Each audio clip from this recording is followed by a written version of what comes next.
শুক্রবার দুরুদ পাঠের দিন। আল্লাহুম্মা সাল্লি ওয়া সাল্লিম আলা নাবিয়িনা মুহাম্মদ।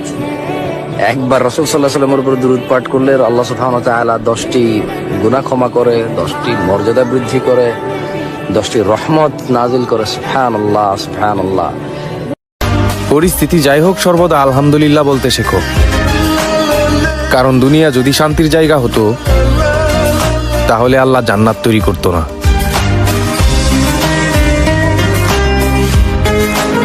ভাই দেখেন, আল্লাহ তাআলার হুকুমে সমুদ্র তার ঢেউর ফেনা দিয়ে কি সুন্দর করে আমাদের প্রিয় নবী হযরত মুহাম্মদ সাল্লাল্লাহু আলাইহি ওয়াসাল্লামের নামটা লিখছে। কোনো মুসলমান ভাইয়ের ক্ষমতা নাই আমাদের প্রিয় নবীর নামটা দেখার পরেও এই ভিডিওটা উপরের দিকে টান দিবে। আপনি যদি মুসলমান হয়ে থাকেন তাহলে অবশ্যই ভিডিওটা শেয়ার করে অন্য আরেকজন মুসলমান ভাইকে দেখার সুযোগ করে দিবেন।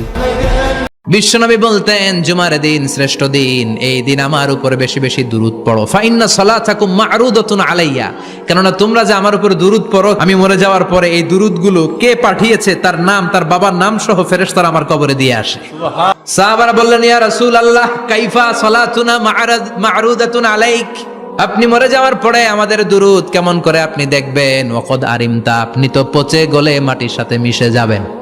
বিশ্বনবী বলেন, ইন্নাল্লাহা হাররামা আলাল আরদি আন তাকুলা আজসাদাল আম্বিয়া, নবীদের লাশকে খেয়ে ফেলা, নবীদের লাশকে পচিয়ে ফেলা জমিনের সব মাটির জন্য আল্লাহ হারাম করে দিয়েছে।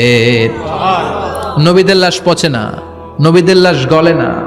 যারাই বিশ্বনবীর উপর দুরূদ পড়বেন, আপনার নাম সহ, আপনার বাবার নাম সহ, মালাইকাতু সাইয়াহিন, একদল ফেরেশতা আছে শুধু রাউন্ড দেয় গোটা ওয়ার্ল্ডে। কারা বিশ্বনবীর উপর দুরূদ পড়েছে, এই দুরূদ নিয়ে, এই নাম নিয়ে বিশ্বনবীর কবরে তারা পৌঁছে দেয়। চিল্লায় পড়েন আল্লাহু আকবার।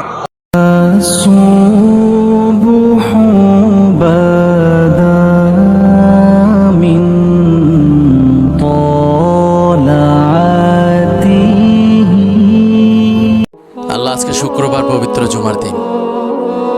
এই পবিত্র দিনে তোমার কাছে একটাই চাওয়া, তুমি সেই অসহায় মানুষগুলোকেও ভালো রাখো যারা অন্যকে ভালো রাখতে গিয়ে নিজের ভালো থাকাকে কুরবানি দিছে। আলহামদুলিল্লাহ, আজকে শুক্রবার, পবিত্র জুম্মার দিন। হে আল্লাহ, এই দিনের উসিলায় আমাদের সকলের গুনাহগুলোকে মাফ করে দিন, আমিন।